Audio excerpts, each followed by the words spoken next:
நாங்கள் வந்து ஒரு லோன் எடுத்தோம் கேளுங்க. அப்போ வந்து அந்த லோன் வந்து கிட்டத்தட்ட ஒரு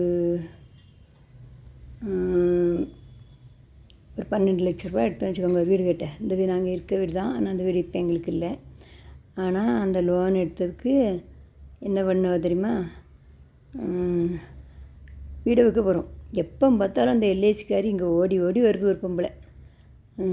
கெட்டுதியலா நான் சீல் வைக்கட்டுமான்ட்டு.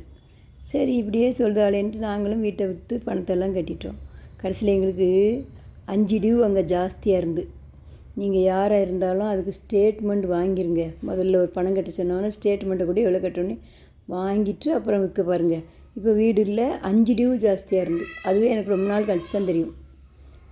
5 டியூ 50,000 ரூபாய்க்கு மேலே ஜாஸ்தியாக இருந்து, 60,000 என்னமோ ஜாஸ்தியாக இருந்து. இப்போ கவர்மெண்ட் அதிகாரி வந்து நம்மளை கீழே தாத்துருவான். எந்த விஷயத்துக்கு போங்க நம்மளை ஒரு மாதிரியாக பேசுவாங்க. அதனால் நீங்கள் எப்போவுமே அதை ஒரு கவனமாக பார்த்து செய்யுங்க. ஒரு லோன் எடுத்தீங்களா, அதுக்கு ஸ்டேட்மெண்ட் வாங்கணும், ஃபினிஷ் பண்ணி புல் வாங்கணும், அதெல்லாம் செய்யுங்க. அப்போ தான் நமக்கு நல்லது. நீங்கள் எல்லோரும் இது கவனமாக வச்சுக்கோங்க.